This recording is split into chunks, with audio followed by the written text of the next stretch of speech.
Okay. Good morning to all of you. And you're all muted. And I guess I'm the only one who is allowed to, to talk here. So, anyway, good morning to all of you. And thank you so much for sharing your time in this historical and momentous occasion that we have. And it's public knowledge that Operation Warp Speed has already distributed and allocated all of the Pfizer BioNTech COVID vaccine. And today we're expecting that FDA, the Food Drug and Administration, will also approve the Moderna vaccines. So we're looking at two vaccines that will be rolled out or has been rolled out before the end of the year. We're looking at 40 million vaccines. So the question before us, what are we going to do? Because all long-term care, frontline healthcare workers, and our residents, they belong to priority 1 or priority 1A. Priority 1B would be assisted living, RCFDD, assisted living including the Golden State. They will be priority 1B. So we have to come up with plans and strategies. We should have a roadmap on what to do. And that is very important. More so, when it comes to vaccination, there are certain or part of our population, our staff, has this fear. They are critical. They are skeptics. They don't trust the science. And so there is huge challenges before us. So all of you administrators and department heads, supervisors and managers, you are now considered as leaders. You are going to lead. And you have to preach what you have to undertake what you are going to preach from here on regarding the COVID-19. So there are two parts of this presentation. I will handle the employee side. And after my presentation, in around 1 hour or 10 minutes, Aningala is going to handle the resident and the responsible party. So there are two aspects, therefore, of this presentation. And both of this presentation are not only informative, they are not only educational, but rather we are going to provide you a roadmap on what to do, because that is very, very important. So the title of my presentation is COVID-19 Vaccine Plans and Strategies for Employees. So for now, forget the residents because Ann is going to handle that. So my objective in this presentation are basically four: to provide you information regarding COVID-19 and the vaccine, and for you to get educated. It is very important for you to get educated, and hopefully you're going to glue yourself, your eyes and ears into this presentation, because you will be the one who is going to carry the burden in explaining, in answering all of the questions that will come from your staff. And that is not good. If you don't know how to respond, then we will end up with less number of employees taking the COVID vaccine. Because our goal is to achieve at least 75% of your employees to get vaccinated. Because when we reach 75%, at least we can already establish a herd immunity or community herd or population herd. So if we have that herd immunity, at least all of us working in the facility will now be protected. We are bulletproof in pursuing, in continuing the care that we need to provide to our residents. So if you have enough education, then you can share this with your staff. And of course, I'm going also to train you, to give you skills on how to communicate with your respective staff. So in communication, we need planning and strategy. So I'm going to come up with a model. This is a draft model where you can use for purposes of sourcing and allocating your vaccines, okay, among your staff, and come up with strategies on how to create an atmosphere, an environment where at least 75% of your employees are going to get inoculated or vaccinated by the COVID vaccine. All the information that I will discuss with you and the materials that I shared with you, they are grounded on science. They are grounded on hard data. I have no opinion here. All of these are based on data and based on science. I will not speculate. I will not opine. All of these are based on data and science. So these are the following data. These are basic information that you need to know so that you will end up with an argument, because you cannot avoid arguments by some of your staff. At least you are prepared.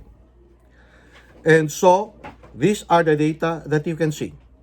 Worldwide, 218 countries and territories with 7.8 billion people around the world.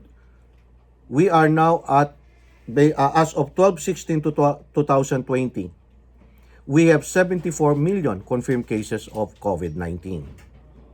And we are 1.6. That is worldwide. And you take a look at this, recovered, 52 million. So in other words, the rest are still having the long-term effects of the COVID-19, the lingering effect. That is how fatal, that is how serious the COVID-19 is. And we go to United States of America. With a 331 million population, confirmed cases, we have 17 million and counting. We share at least 20% out of the total deaths around the world. That's why we are number one when it comes to deaths, 20%, and also confirmed cases or COVID positive, 17 million. And the numbers are rising. Just today, I watched the news. We are, historically speaking, we have the greater number of hospitalization, deaths, and confirmed cases. In Los Angeles County alone, in Southern California, don't you know that we have no more ICU bed capacity? Zero, as in zero. We have divided the areas in California, 5 regions based on 58 counties. Southern California, 0 ICU beds. And we have 2 deaths every hour. 2 deaths every hour. In one day alone, yesterday, we have 52,000 in Los Angeles County confirmed cases. On an average in Los Angeles County, we have more than 5,000 deaths a day. So that is how serious COVID-19 is. And we have been praying for this day to arrive. This is historical and monumental. We have the COVID-19 vaccine. This is the only solution, the ultimate panacea in order to resolve the pandemic. So these are the figures that we have, and they are fast evolving. In California, we are number one out of the 50 states of the nation. We share 10% of the confirmed cases. There are 1.7 million out of 39.8 million. We are also number one out of the 50 states. We share 7%, 21,883. And counting. In Los Angeles County, we are number one in the state of California. Confirmed cases, 566,000. That's 8,000. So we share at least 38%, okay, out of the 21,000 in California. And confirmed cases, 33%. Now, we have client facilities in the Riverside County, at least 5. With 2.4 million, we share 25% of the confirmed COVID cases at 429,000. We share 33% out of the 21,000. So Los Angeles County, the state of California, were number one, both in confirmed cases and in death. And in Riverside County, you are at number 3, both in confirmed cases and deaths. And this statistics includes our residents, yes, our residents, your residents, and including our staff. They are included here in the confirmed cases because I took this data from the Department of Public Health, California Department of Public Health. And that includes also our employees. In case you don't know, we have one employee died as a result of the COVID. And we have one currently in the hospital, intubated. That is how serious the COVID virus is. Now, since we have a facility in the state of Arizona, they rank number 14 in the state of the nation with a 7.4 million population. Confirmed cases in Arizona, you share 2.5% out of the 17 million, 429,000. That's 2.2. You have 7,530. Now, number 1 in the state of Arizona is Maricopa County.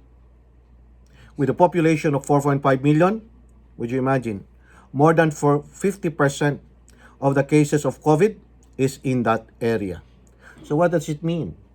So if you have staff, you have employees, or you yourselves, please avoid going to Maricopa County. Otherwise, you might end up being the carrier. Stay-at-home order is very important. And they shared more than 50%, 57%. And in your county, Pinal County, where Apache Junction Health Center is located, you have a population of 478,772 confirmed cases, 5%, which is relatively a very good number. And in terms of deaths, you only have less than 1%, 307. Now, going back to the world data that we have, are there countries with 0 deaths? The answer is yes. There are 21 countries and territories with 0 deaths. And there is a territory, a protectorate, perhaps, with only 1 confirmed COVID cases. These are just, historical information that I would like to share with you. Vanuatu and Samoa, which are tourist destination areas, they only have 1 and 2. Mongolia and Cambodia, 0 deaths. The lowest number of deaths in terms of the prominent countries that we have around the world, Taiwan, only 7 deaths. Confirmed cases, only 765. That is how good they are in managing the COVID cases. Yes. And so, with this COVID-19 vaccine that we have, perhaps we can help end the pandemic. Now, going to our environment. Across the state of the nation, we have 17,000 nursing homes. And so let's take a look at why frontline healthcare workers, why those involved in nursing home, long-term care, our residents are the first who is going to receive the COVID-19. In fact, we should be joyful, we should be happy, we should welcome, the thrust of the government to have ourselves vaccinated. And these vaccines are free, okay? This is part of the stimulus package under the CARES Act. They spend billions of dollars. Everyone, even those who are not insured, they will be covered. $70.5 billion has been allocated to those people, okay? The general public who does not have insurance, they will just go to Walgreens or CVS in that regard.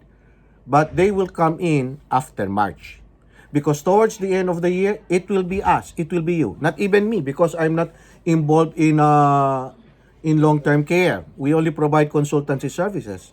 However, I will inform you in advance that I am volunteering to be the first to get vaccinated. So if any one of you would like to put my name in your list, please call me and I will be the first in risk management to get this vaccine. Now, these are the numbers that we have. Resident COVID-19 confirmed cases. Out of the 17,000 nursing homes, 377,510. Out of the 17 million that we have in the United States. That's, however, we have 76,542, which includes your resident, 24%. So we share around a quarter of the death of your residents. But somehow I get confused because I watched this news. They said that our residents, the share in percentage of the deaths out of the 300,000 plus deaths that we have, it's 40%. But nonetheless, whatever it is, we share at least a quarter of the deaths. That's why our residents will have to be part of the priority, including our employees. Our staff, there are 12.7 million frontline healthcare workers working in nursing homes. That's why it is not surprising, towards the end of the year, up to the end of the year, both Moderna and Pfizer will allocate 60 million doses because we have to use twice. Two, because the vaccine requires 2 shots, not only one. One, prime. Second, the booster. The target of Operation Warp Speed is to distribute 60 million to the long-term care residents as well as our staff. So these are the figures that you need to know so that at least if there are any issues, at least you can ramp up these numbers. Now, our office, we are not docile. We take numbers, we crunch numbers. So, client facilities confirm COVID-19 cases as of today, as of yesterday, by the way. And you can see here on the lower left portion of the screen, as of 8/28/2020, that pertains to quarantine employees. And this data has a margin of error of 5%. Okay? And the total number of employees, this pertains only to active employees. And you can see here, by facility, how many confirmed staff did you had from March up to current? So you can just go through this number. Out of the total number of active employees that you have, example, Apache Junction Healthcare, you have 38% who were confirmed COVID positive. And those who were quarantined, 30% of your employees. So you just go through these numbers in your data. But these are not just numbers. These are numbers that you have to share to communicate, get educated. Because you must come up with a compelling argument why we need to get vaccinated. We have to bring these numbers to, ideally, to zero. So in other words, employees, we were not spared in this COVID virus. So now we have the COVID vaccine, because these are the numbers that we have, then we need to get ourselves inoculated or vaccinated. Then moving to the rest of the facility. So you take a look at this.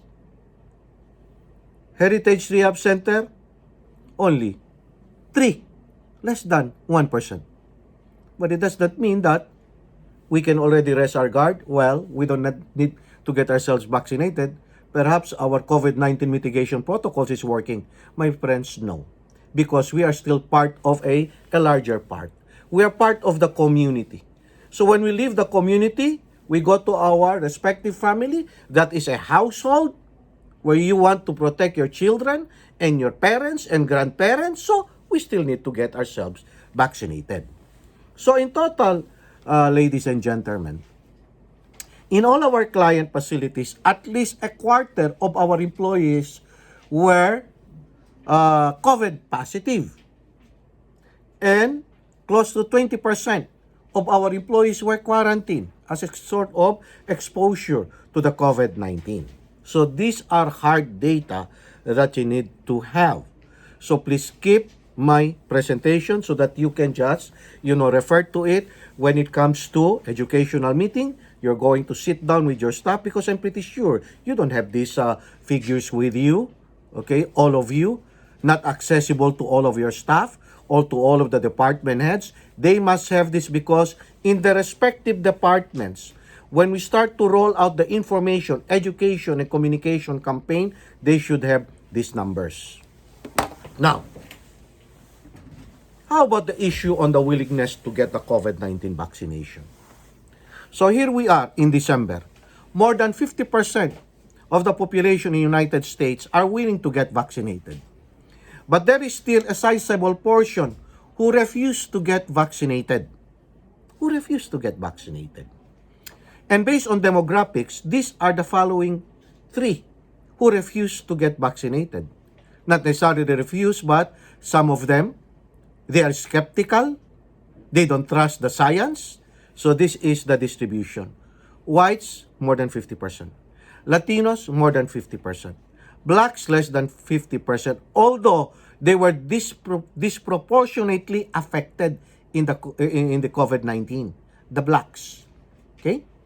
And so, if you have these demographics in your facility, okay, the distribution of your ethnicity and race, so you better anticipate that your Hispanics and your African Americans, there is a possibility that they are hesitant to get the vaccine. So these are the focus population or demographics that you need to concentrate when trying to educate and convince them to get the COVID-19 vaccine. Now, so what are the major reasons why they refuse to get the vaccine? If you take a look at this, worried about the side effects, 71%. Okay, they're worried about the side effects. All types of vaccines that we have, more than 10, that we take annually or biannually or once every 2 years, it always has the side effects. Same thing with the new, with the COVID-19 vaccines, there are side effects. Vaccine is too new. See? More than 50%. And number 3, they don't trust the government. And in general, they don't just trust the vaccine. So these are challenges that we are facing, basically. These are the 4 major reasons, my friends, ladies and gentlemen, that we have to come up with counter arguments. So this presentation will give you an idea. So COVID-19 vaccine hesitation is real. Don't just disregard it. If you think you're an administrator or perhaps a department head where you can say, well, all of our employees, they're loyal. One word is enough. They will accept our invitation for them to get vaccinated. My friends, that is not the reality. And these are LTC staff concerns. These are based on research that they have done. Why? These are the reasons. Being the first, they're afraid. And being considered as a guinea pig. Which is not true. They cannot be considered as guinea pig because all these Pfizer, BioNTech, and Moderna, they went to 3 phases of clinical trial. I don't want to use the word guinea pig, but they volunteered themselves. Guinea pig are those people who did not voluntarily allow themselves to get vaccinated. The Tuskegee syphilis experiment, those were considered as guinea pig. They were innocent, they did not know. CDC and the Department of Public Health at that time, for 4 decades, starting 1939, they were inoculated, they were experimented by different type of vaccines. But this time, ladies and gentlemen, there is none. Volunteered more than 40,000 in all the 3 phases of the clinical trial. Different ethnicity, different race, different gender. They covered everything. So there is no such thing as us being the first. Because prior to that, for a period of 9 months, they went through the process of clinical trial, working on the numbers. And there were 2 groups, one with the COVID-19 vaccine and the other one is the placebo. 2 groupings because they want to determine whether this COVID-19 vaccine works or not. Vaccine is being rushed. Yeah, the answer is yes.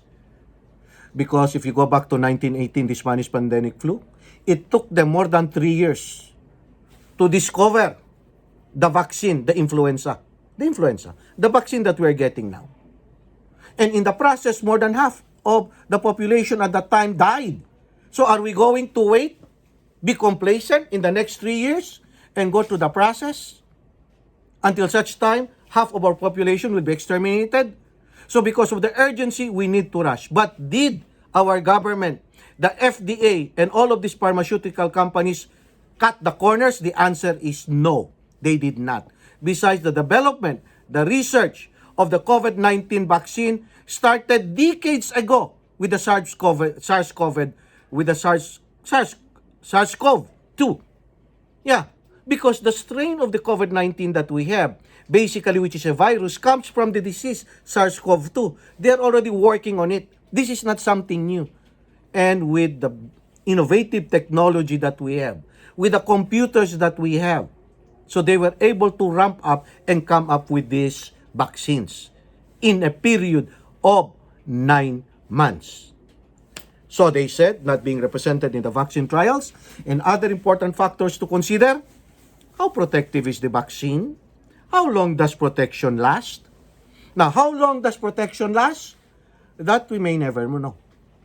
That's why FDA issued only an emergency use authorization, EUA, meaning it is subject to condition. There is no finality. So after taking the second dose, we are going to observe whether it will last, because if it will not last, the effect, okay? That's why all of these Pfizer and Moderna, including us, that's why we need to have a tracking form. We want to see how effective it is. Because if it is not effective, if it is not long-lasting, then there will be perhaps an annual shot of the COVID-19. So surveillance and monitoring on the part of Pfizer, on the part of Moderna, including the CDC, the Department of Public Health, and including us, we have to monitor this. We must have a team that tracks this vaccine, the inoculation of using the COVID-19. Okay? So what is an EUA? That is for Aningala to explain. So the most basic or fundamental question that our employees is going to ask is, why should I get vaccinated? So you must be prepared with this kind of question and response. So basic, of course, to protect ourselves and our family. We love our family. And second, to keep our residents safe. Because we have already seen the data that it is us, our employees are the carriers that brings in the COVID virus in the facility. Our residents are long-term care. They are there in their beds. They don't leave the facility. Not even their family members are allowed to visit them. So we are the ones that brings in the COVID. So we need to get vaccinated, our employees, at least 75%, in order to protect our residents. And that is our business, our mission, our goal. We took our oath to serve and protect our residents. And not only that, as a byproduct, to stop the spread in the community. And most important, especially you leaders, we have to set example for others. If there is one group that needs to get vaccinated first, it should be the administrator and the rest of the department heads.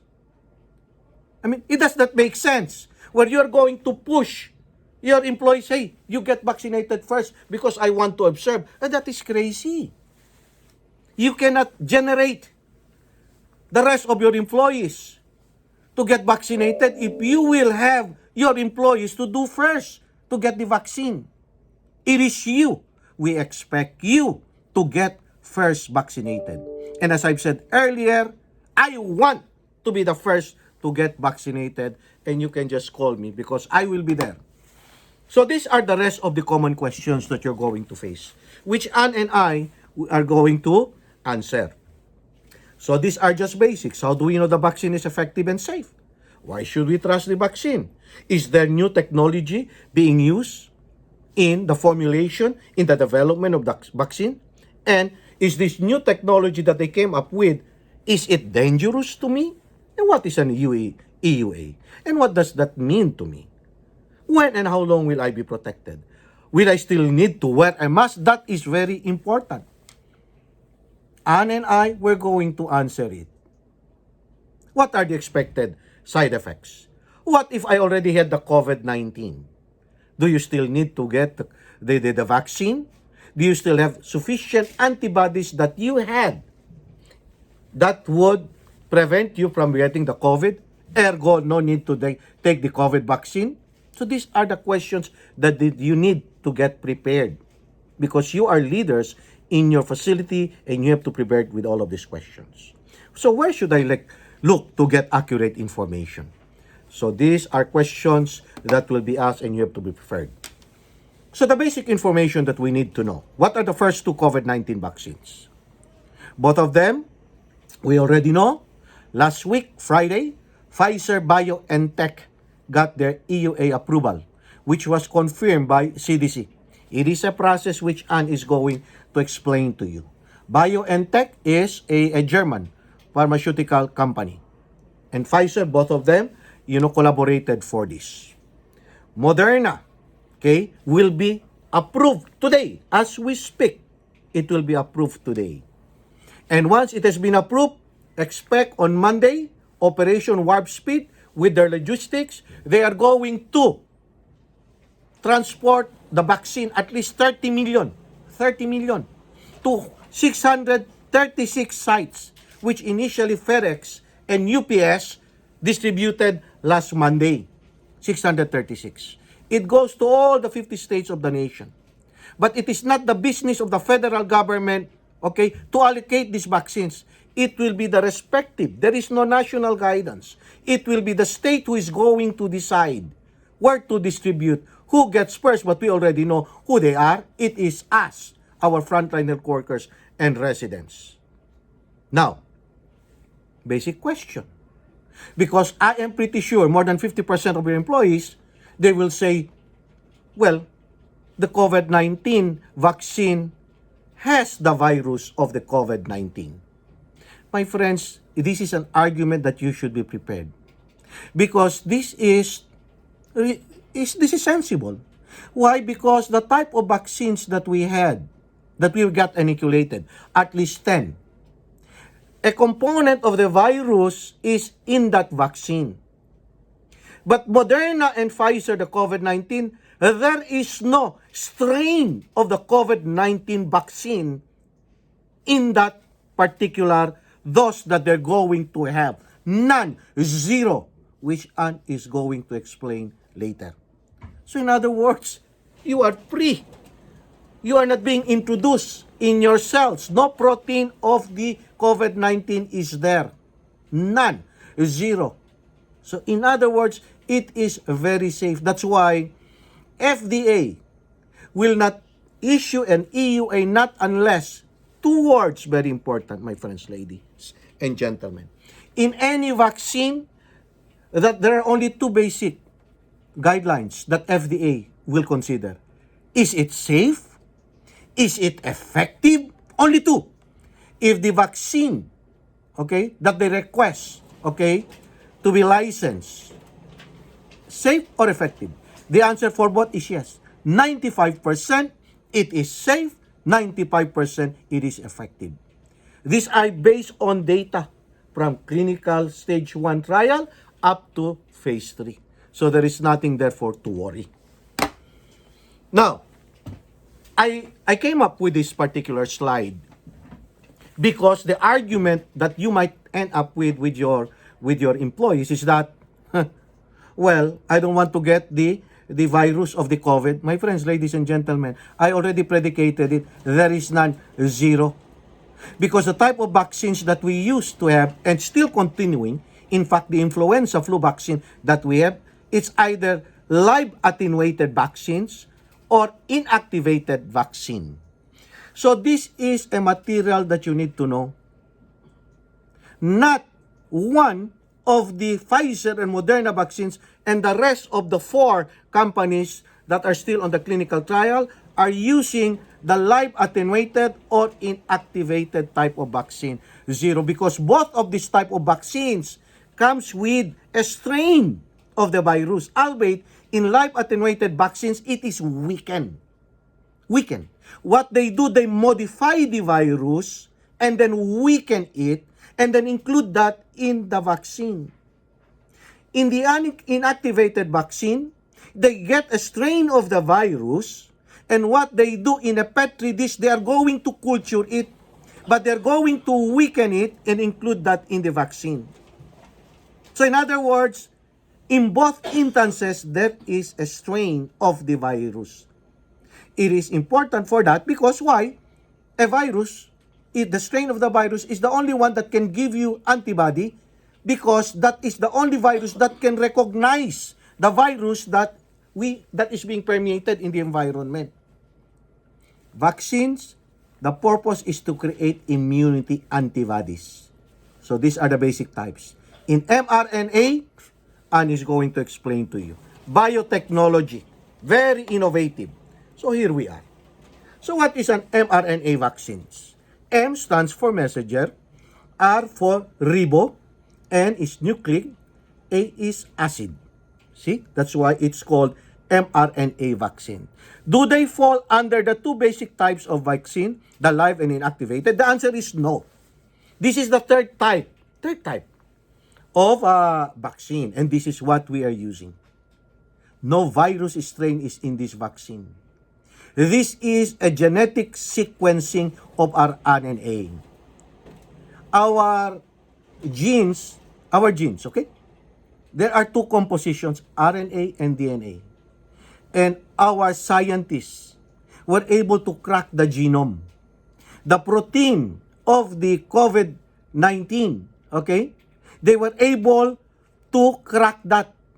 And what they did, they replicate that, not using a live virus, replicate that, and that will be the messenger that will be introduced in our cells. So our cells now, okay, our cells, because this is intramuscular, it's not in the vein. And so it will send a message, okay, to our cells to create, okay, form, like, mimic a spike protein. So that spike protein is more or less the same as the protein that we have in the COVID virus. So once it recognizes that, then it will start to create an antibody in order to fight the protein in that particular virus. You see nothing, there's none. So this is how it works in an mRNA. So can mRNA vaccine give me COVID-19? No. Can mRNA vaccine change my DNA? No, nothing is being changed because the DNA is not part of the genome that they're going to use in order to replicate, because it is only the RNA strand that can be replicated, but a DNA, the answer is no. Okay? Now, let's move forward. So, who was included in the COVID-19 vaccine trials? So, you take a look at this. At a minimum, FDA said when they started the clinical trial, all we need is only 3,000 participants or volunteers. But you know, Pfizer and Moderna said, no, we're not going to do with the 3,000 numbers. You see? 40,000. Moderna, 25,000. And it is distributed in all the race and ethnicity. You see? And all their adults, they included them in the trial. They included them. So take a look at that. And you must have this data. And in terms of efficacy, these are the results of the trial. And this is what has been presented by Pfizer, BioNTech, and Moderna to not directly to the FDA. Anne is going to explain. There are two independent advisory bodies. The government is hands off, FDA. These two independent bodies, these are scientists, known scientists, okay, in the world. Immunologists, virologists, epidemiologists, in the academy, independent. They cannot be controlled by FDA. They were the ones who studied the numbers and the science, whether it's safe or effective, and then what they do, they recommend to FDA. So all of this has shown that it is effective and safe 95%. Okay? Now, what are the differences, the comparisons? So you just go through this. Okay? I don't have to explain to this one by one. But this is how it works, okay? There are 2 doses for Moderna and Pfizer. The first one, okay, is prime. So we have noticed in the vaccination that started in UK and also in United States, with the prime, there is no side effect. They notice that. There is no side effect. Okay? Of course, in UK, it was very isolated because of severe history of allergy in food and medicine.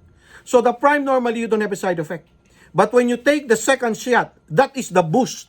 Okay? In order to make it potent, make it powerful.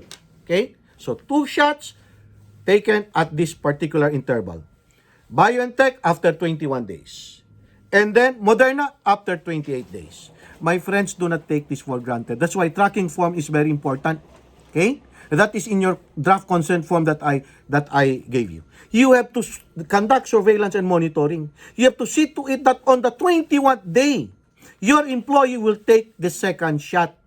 Because if you're going to take it after 30 days, after 40 days, then it has no efficacy. None. So you have to properly track all of them. And then the storage, actually, by the way, became an issue when it comes to Pfizer. It is sub-zero. You see? It is 80 degrees, less than 80 degrees to 60 degrees Celsius. Do we have the necessary infrastructure for that? I don't think so if we have them. And then Moderna, way better. Because it's only negative 25 degrees to 15 degrees Celsius. Which means if we put them in our freezer, the current one that we have in our building, it works because it is sub-zero. Okay? Very manageable. So the cold chain is an issue for Pfizer. It is an issue. And it has become an issue. Once you have removed it from the freezer, and you thaw it for 5 hours, within 5 hours, my friends, you really have to use that vaccine. Otherwise, if you go beyond 5 hours, no more. Okay? There might become an issue as to its effectivity, but as to safety, I don't think so. Anyway, Anne is going to explain that further. Pfizer covers 16 years old and above. Moderna, no. Only 18 years old and above. So you see to it, I don't know, but we don't have employees that is less than 18 years old. If they are, don't give the Pfizer. If the otherwise, you give the Moderna, 18 years old and above. So each vial for Pfizer is 5 doses. For Moderna, 10 doses. 10 doses. And you go through the rest of the slide. So what we know, the side effects of both vaccines. Anne is going to explain to you what are the side effects. But all I can say insofar as I am concerned, severe side effects are very rare and temporary. And the side effects is going to unravel, okay, during the second dose. See?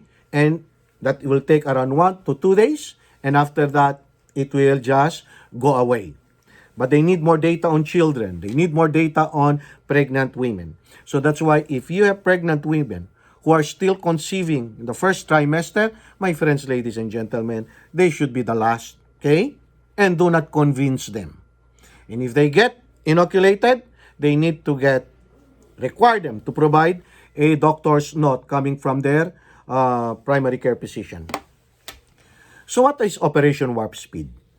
But before that, these are the vaccine candidates. So in other words, we are not only confined to the 2 that we know of now, Pfizer, BioNTech, and Moderna.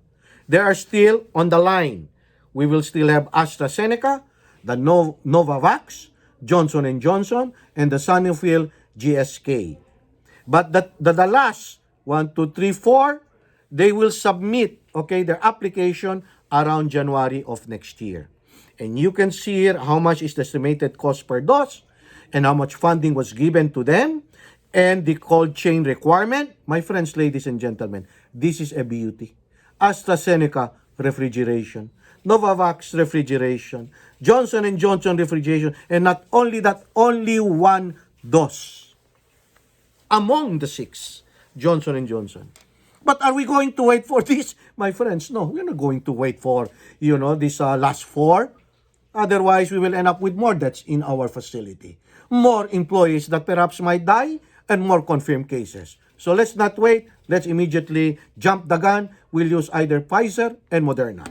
So this will just show to you Operation Warp Speed. You have heard about this? Perhaps some of your employees are going to ask, what is this Operation Warp Speed? It's like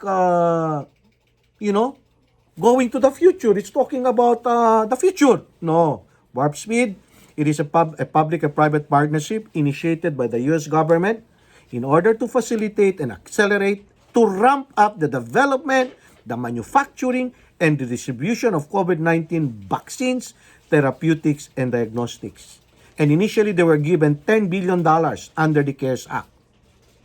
So they were the ones who facilitated, coordinated all of these 6 pharmaceutical companies in record time in 9 months. Otherwise, if we don't have the Operation Warp Speed, my friends, it will take around 3 years, 4 years. And by that time, all of us are already dead. No one is working in the nursing facility anymore. So that is very important. But they did not cut corners. They see to it that this must be safe and effective. And besides, we are not using the 2 basic types of vaccine. There is no strain of the virus. We are using the messenger RNA. Okay? It is a genetic code that they were able to crack. So what should I expect when I get the vaccine? Anne is going to discuss that. I will not go into this anymore. But at least we know the side effects based on data that we have and based on our own experience on influenza vaccine, hepatitis, all of those, it takes at least 24 to 48 hours. And just like the rest of the vaccines that we used to have, it is pronounced after the second dose, and that is what we are going to expect for the COVID-19. Now, but the side effect, ironically speaking, it means that your antibodies, your immune system is working. So if you don't have the side effects, so in other words, it's not working. So you tell them it is a beauty. If you have the side effect, you should thank God. Hallelujah. Because it is working. Because if there is none, then you must have reservations that perhaps the vaccine that was given to you did not work. Or perhaps it's just a placebo. No, I'm just joking, okay? So it is very important, okay, to know about the side effects. But of course, if it is just mild and moderate, no problem. You can still go to work. But if it is severe, please advise your employees, hey, do not come to work. You better get a further medical evaluation and medical treatment, and we need to track them. So what should I expect when I get the vaccine? We already know, you must get the second dose. Otherwise, if you don't get the second dose, useless the first vaccine that you have. And can you take a hybrid? Pfizer first dose, and then Moderna the second dose. The FDA and CDC has not yet come up with a guideline in this regard. For now, they said, please take the same vaccine. So if you are Pfizer, second dose must be Pfizer. That's why in your tracking form, it's very important, my friends, that you have to write what type of vaccine. Is it Moderna? So that the second shot, it should also be Moderna. Because if you fail to write what type, okay, what brand, and then they took another brand, and if there is a serious side effect, my friends, we will end up with more or less a liability. And that is professional negligence on your part, and we don't want to end up with a lawsuit and a workers' comp claim. Okay? So are the COVID-19 vaccine safe? Of course, Anne is going to explain to you. I already explained to you initially. Of course, it is safe. Just use the magic word, 95%. Safe and effective. Plain and simple. FDA, CDC already gave the green light, safe and effective. So, it's no-brainer. It is safe and effective. Compared to the other vaccines that we used to have, actually it's only 65% accordingly. The measles, okay? The influenza vaccine, okay? Let's move forward. So how was the vaccine developed so quickly? And Anne is going to explain them, which I already explained initially. But you can take a look at this for purposes of education that you can use as an argument. You have to arm yourself with all the necessary information, my friends, ladies and gentlemen. Because you are leaders, and you must be in a position to be able to respond to their questions. Because there is a globalized effort with the world's leading scientists. All the brightest scientists. They are Nobel laureate, okay, awardee. Okay, the World Health Organization came up with all of this. More than 300 scientists. If you think that Pfizer and Moderna they only confine themselves to a particular scientist under their employ? The answer is no. This is globalized. No one became selfish. All of them, they used their brains. The brightest in science, immunology, virologists, epidemiologists, all of them, they cracked the edge. That's why in 9 months, they were able to come up with this vaccine. And not only that, unlimited resources. In the past, government were not rich, but this time, I'll tell you, they used all of the resources, including IBM, including Microsoft. They ramp up their giant computers to crack the genome. These RNA strands to come up with an RNA that could send a message to replicate, the spike protein. And not only that, including the trials, a large pool. Imagine more than 40,000 volunteer. I will not say they are desperate. They are in fact heroes. If someone contacted me, I would have even agreed. Because this is the ultimate service to humanity. Would you imagine a pandemic? A lot died? And if we agree ourselves to go on a trial, that would help humanity. That's why I already told you, if some of you are hesitant, it will be Mr. Joey Tugong who would have this first vaccine. So when and how long will I be protected by the COVID-19 vaccine? My friends, data is still ongoing. Surveillance and monitoring will continue, with all of these vaccinations that we are going to have. Okay? But we already know the basic answer is most of the vaccine are 2 doses.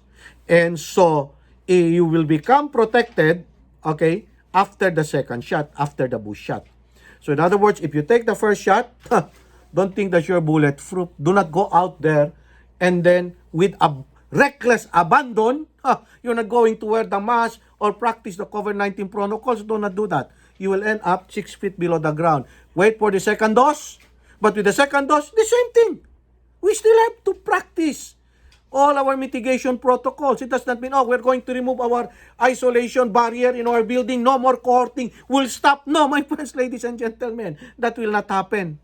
We will still be in our mindset that we are still in the pandemic, not unless the World Health Organization, not unless President-elect Biden will rescind the national emergency. Meaning no more pandemic. That's the time we get back to our normal lives. No more social distancing. No more face masks. We tear down all of our isolation barriers. No more red, yellow, green, no more. That will become a thing of the past. It was an issue before that, we will not get back to normalcy. We will now be in a new normal. My friends, the vaccine, as it has been proven historically in the past, everything turned to normal. 1918, Spanish flu pandemic. For 3 years, ravaging.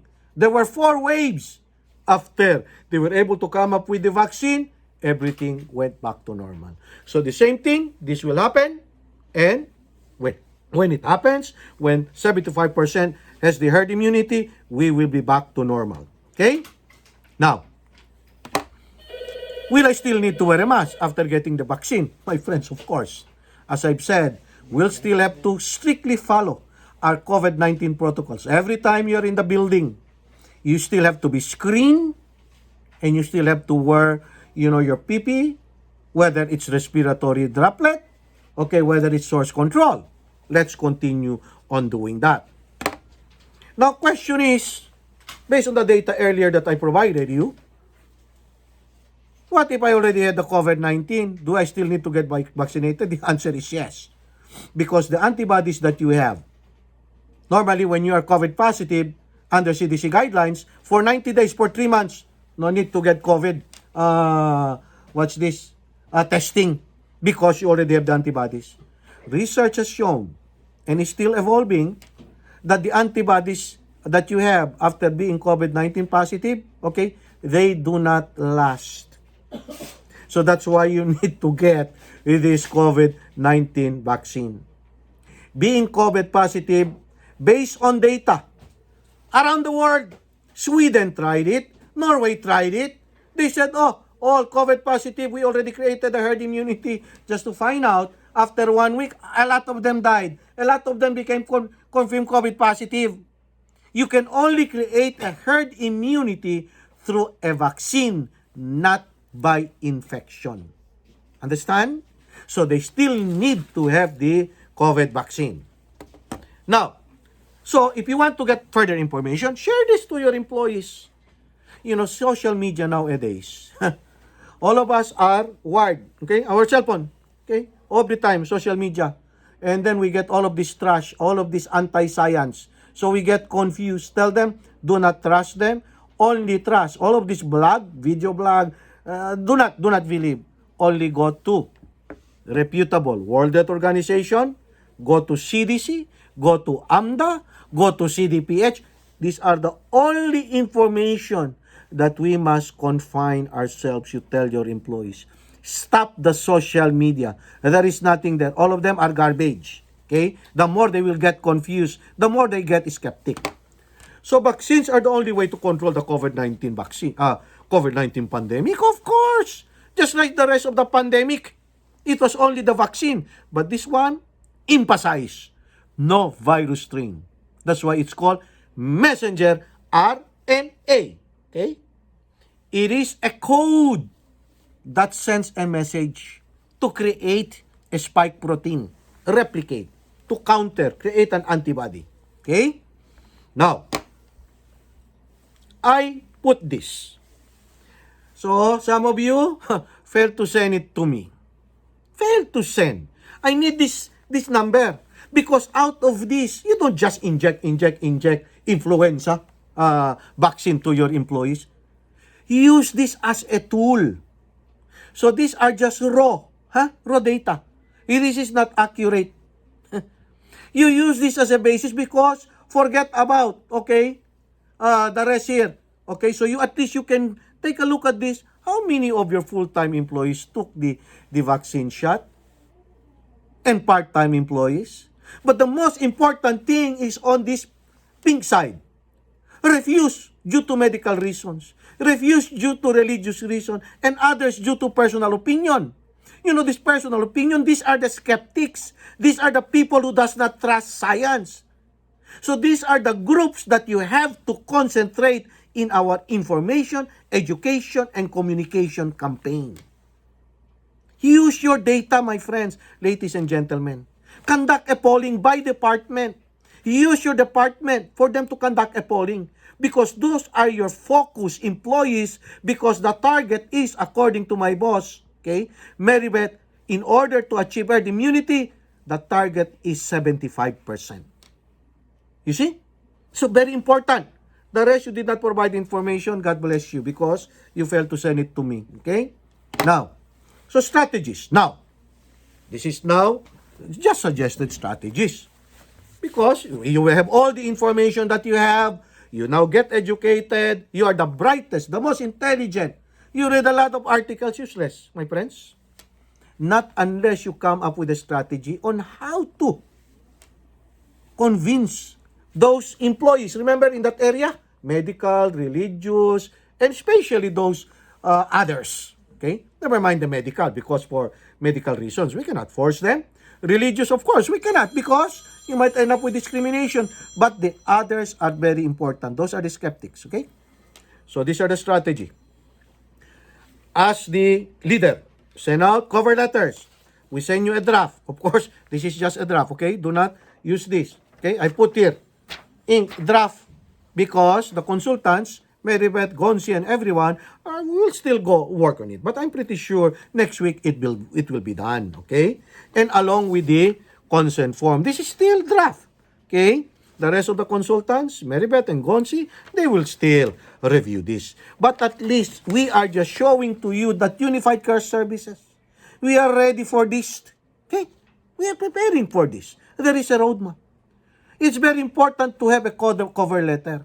Because with the cover letter, you are showing your care, your compassion. It sends a strong message. And with the consent form, it shows to them, okay, that we are prepared in the rollout of the vaccine. That is very important. With your signature, it will help them get convinced that our leader, they care for us, and therefore, end of argument, we will have ourselves vaccinated. And of course, along with the cover letter, okay, we must have all this information, frequently asked questions. So, yesterday, Anne was here with me, and I was in the process of preparing these frequently asked questions, or in short, FAQs. And Anne said, Joey, do not waste your time. Because FDA the word is will, come up with a fact sheet regarding the COVID-19 vaccine. See? So, once we have that, then that's the one that you're going to attach in your cover letter and in the consent. Okay? Now, by the way, if you are enrolled in Walgreens and CVS, they have their own consent form. They have. But I suggest we need to have our own consent form also in order to protect us from liability. Because the consent form that they have, that is for their own protection. So we need to have ours. Besides, we need to track because underneath this consent form, for official use only, this will be in the file. Create a file because monitoring and surveillance is very important. Okay? And so our strategy is, we give all of these documents, and then, when I say granular sessions, granular, minute. So in your own department, you have your subordinates, you have your staff, sit down with them. But of course, observe, 6 feet and aware of mask, and then talk to them. Okay? Come up with a special session for that. Do not call an in-service, all department heads, all employees. Don't do that, my friends. Let's go cellular, let's go granular. Okay? Only in your office with 3, 4. You don't have to do it one at a time. Do it one today, then day after, following 2 days after, then another group also, 3 of them or 2 of them. That's what you're going to do. No one is in a hurry here. Okay? Haste makes waste. Let's not do that. And you have to allow to take questions from your attendees. Okay? Do every week a session.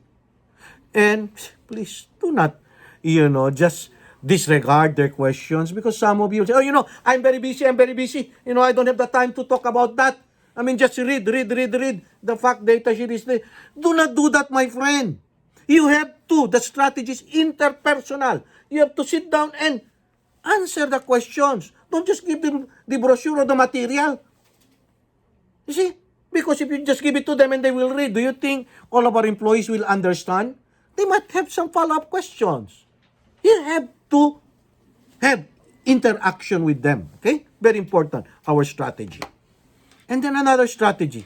In order to generate participation, create posters or flyers that you can hang, that you can distribute, and everything about the safety and efficacy of the COVID-19 vaccine.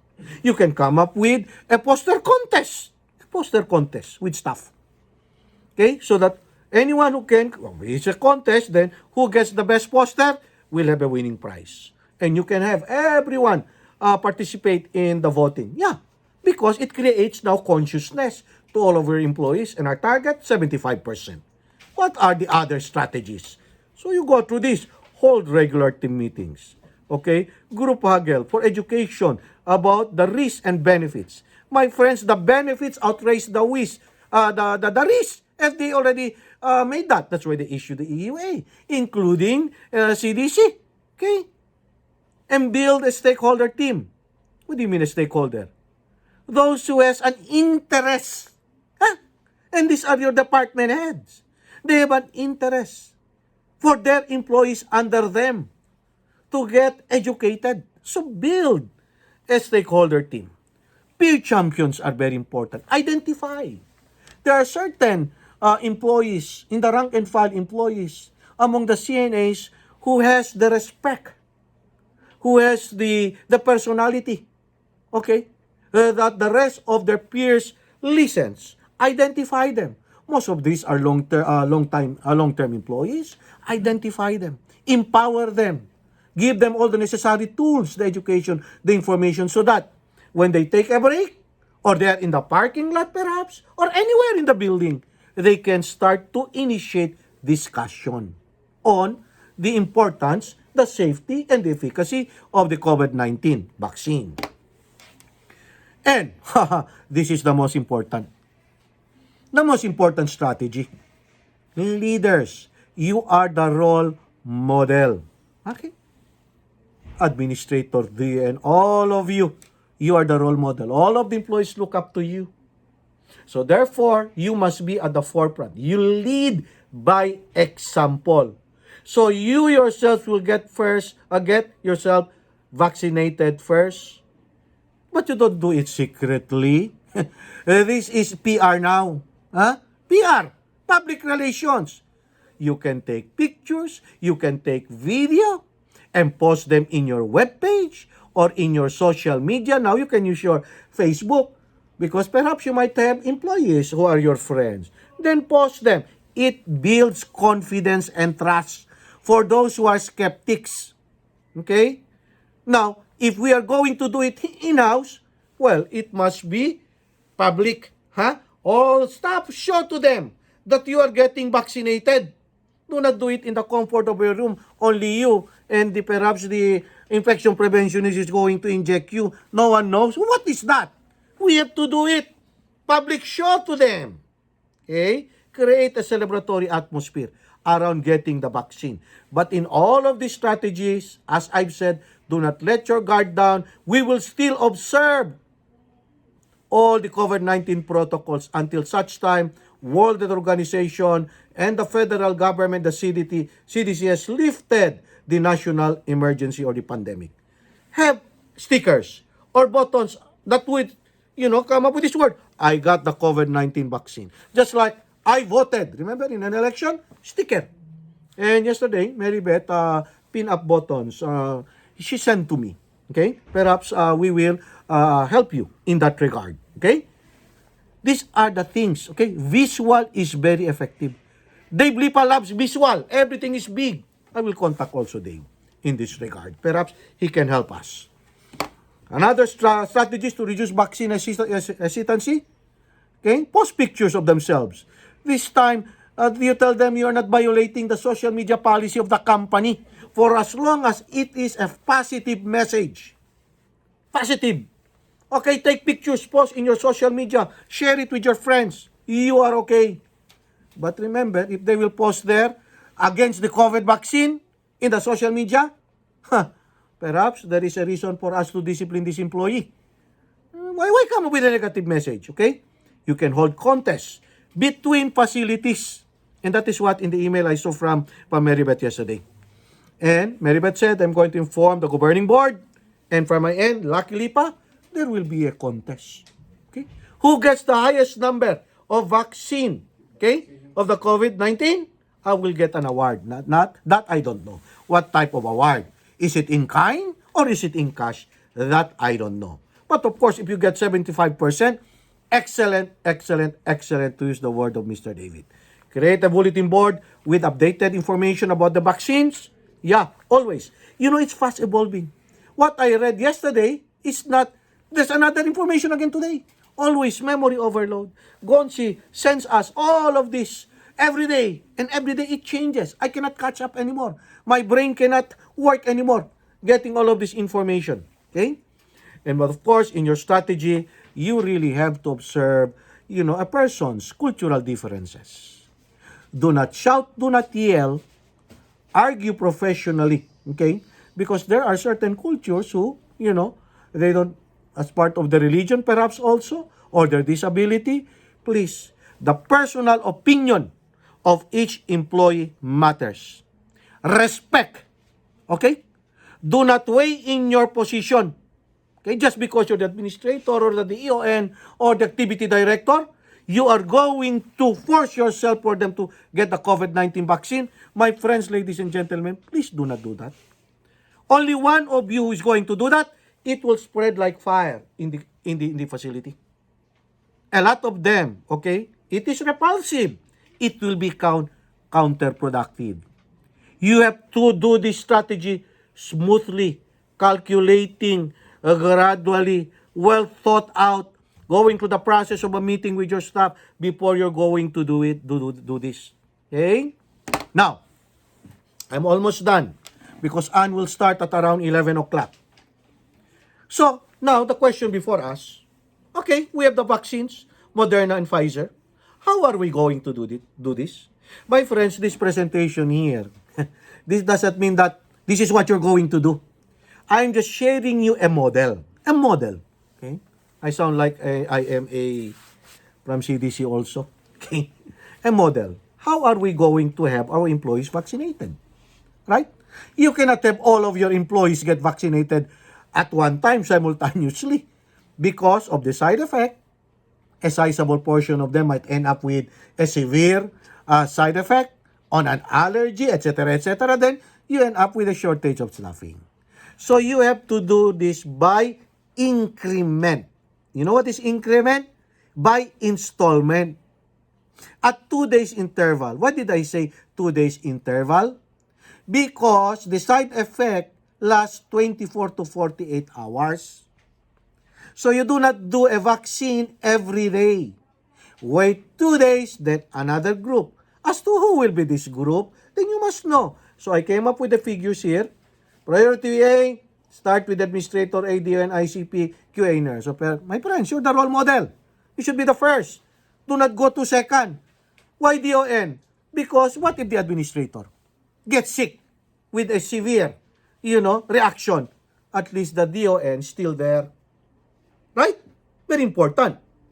See? This is a model. So my suggestion is, just like the surveillance or the response-based testing that we have, 25%, 25, 25, 25, 25%. So this is just a model. Okay? Perhaps in the next week, perhaps, your UCS consultant will come up with a better model. But at least I'm just giving you an idea that UCS is helping you. Okay? This is how we're going to roll out our vaccine. You have a model. Okay? So there you go. This is the model. But very important, in the triage. Why I say, you know what is a triage, right? Who goes first and who goes last? That's the meaning of a triage. Right? So you know who will be the last. What is important is monitoring and surveillance. It doesn't mean wash your hands, done, no more, we are not going to bother them anymore. No, continuous. And you must keep these records for a period of 3 years. Okay? That's part of the research and data, record retention, according to Anne. You must have a tracking form. And Anne and I, we are going to work on a tracking form next week because you have to keep track of all of those people or your staff who got vaccinated. Now, the last, of course, my friends, ladies and gentlemen, is the high-risk group. Do not put them first. Do not. Okay? You have to be very careful with this. If they belong to the high-risk group, to be safe on your side, require them to provide medical clearance coming from their primary care physician. So these are the high-risk group. And this has already been identified by CDC and even FDA. And this is also included in the COVID-19 vaccine manual, the instructions and everything. Pregnant women, history of severe allergic reaction, either to food or medicine.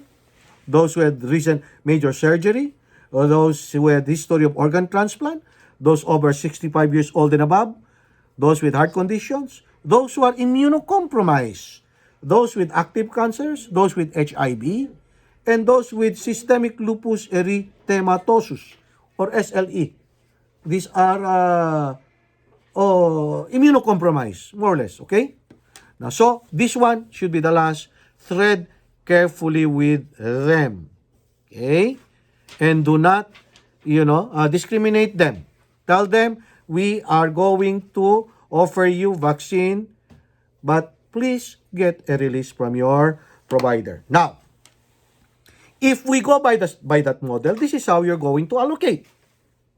Because in allocation is very important because at least you know how many vials you need. Because Pfizer, 1 vial is equivalent to 5 doses. Moderna has 1 vial equivalent to 10 doses. So in the resource allocation, at least you already know. Versus the number of employees that you're going to get COVID vaccine. Okay? So if we take a look at this data that I have, total number of employees, if you do it by increment at 25%, Apache Junction, first batch, 33. After 2 days, another 33. After 2 days, another 33. Or perhaps you would like after 4 days, after 5, it's up to you. But of course, perhaps you will get more guidance from Unified Care Services. So this will just give you, an idea how you're going to do the vaccination in an incremental basis. It will be reckless for you to have all at once vaccinated. Okay, Walgreens is coming to the facility. Or perhaps CVS, they will set up a tent. Oy, all employees, they're all out there. Walgreens and CVS, go yourselves vaccinated. My friends, that is crazy. It's really crazy. You don't do that. You already plan who are going to get vaccinated. And not only that, that you have the form to track them. And how many will be vaccinated. And you have to sort out that they don't belong to the high-risk group. Okay? Please do that. Okay? So this will just show to you if we go by 25% based on the number of active employees that I had as of August. You see, that's how it works. It is just a model. Now, so I'm almost done the instruction. Can employers make COVID-19 vaccine mandatory? My friends, be very careful. As of now, please do not do that. The Equal Employment Opportunity Commission and the Occupational Safety and Health Administration has not weighed in yet. So we still have to wait for guidance coming from EEOC and OSHA, including your state legislators, whether they are going to mandate. But if we go by precedent, EEOC and OSHA already issued the guidance that insofar as the influenza vaccine is concerned, it is mandated. But for COVID vaccine, no, we will still wait. So that's why what is important here, in order for us to generate participation 75%, incentivize them. Okay? But be very careful also when you incentivize them. It will not cause desperate impact to the high-risk groups because even though you incentivize them, but due to their medical condition, religious preference, okay, or their disability, you might end up with Title VII or the other, okay, laws that could be used against us for violating their rights. So you have to be very careful with that, okay? So at this point, without further guidance, okay, many unknown remains in terms of whether a mandatory is advisable. Let's wait, okay? Now, can employers incentives to employees for getting a COVID-19 vaccination? Of course, but this might be problematic. So we have to tread carefully. Can we give? The answer is yes, provided that it will not create the word disparate impact, aka discriminatory. Okay? To pregnant women, to those with disability, to those with religious belief. Because they are covered, they belong to a protected category, they are covered. But if you're going to give them incentives, regardless whether they're going to get COVID vaccine or not, then it is now considered equitable. So you will not end up with a discriminatory conduct. Okay? Now, so this is the last. The ultimate goal is to create a herd immunity. We already know that. The herd immunity by getting infected 75% of the population, which was espoused the now retired Dr. What is his name? Fauci. No, not Fauci. Herd immunity that if we get infected 75%, the virus will stop. In fact, the more will die. For us to get the herd immunity, we need vaccine.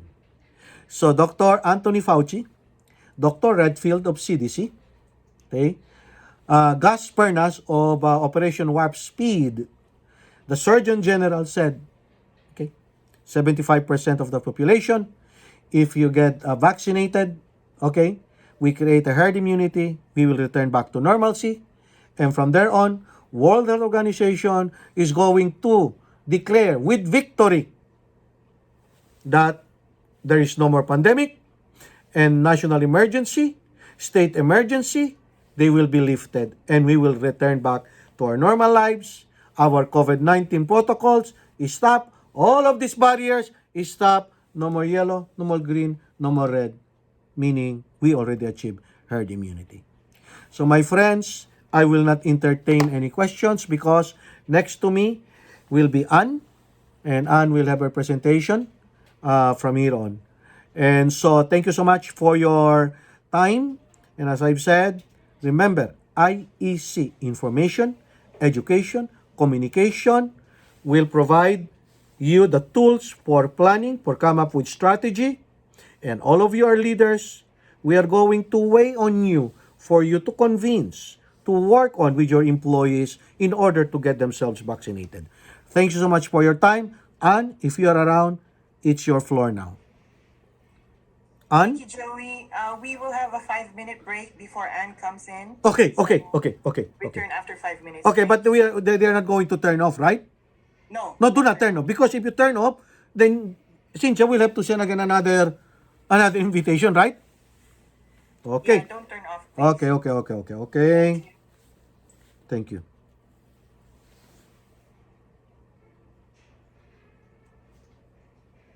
So, paano na yun? Saan na ako?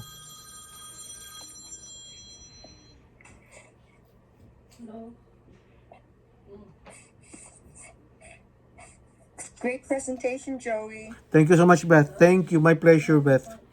I hope everybody will really, comply and, listen to what you said because it was really good information. Thank Really you. well researched. I work hard on it, Beth. And thank you so much for the information that you provided to to me and Gonzi. I attribute to all those information that I have to work on and include them in my presentation. And so thank you. Yeah. Gonzi nominated you as, what is that, Gonzi? Health and Human, Secretary? I nominated Joey to be appointed Secretary of Health and Human Services for the United States. Thank you so much, Gon. No, I'm not going. If there is an offer, Gon, no, I'm not going to accept because I want to work with Unified Care Services. Oh, wow. Until I will retire, Betty. I love this company, 21 years in this company. So I'll just use this break and, I'm really, I'm so very, Thank you. I'm so passionate with We what you do. And the reason why I am into this is because of your support and the support of the family. Gonzi and everyone. I cannot get this kind of support, the care and the love coming from any other company. So I'll stick with it and I will die with it. My sweat, blood, and tears I'm going to give to this company. Yeah. Thank you so much. You're welcome. Okay. Okay, so I It's a guess. pleasure working with you too, Joey. Actually, it's an honor working with you. Thank you. Yes. Same here, Gons. Same here, Gons. Same here. Thank you. I'm going to mute now. Okay.